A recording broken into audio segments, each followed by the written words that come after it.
Alright, take 352, getting this Stevens visible loader to work. And you can see why they call it a visible loader.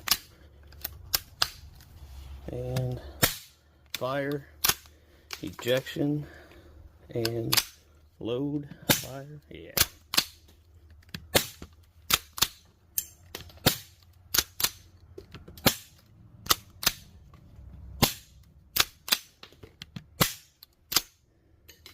Nice.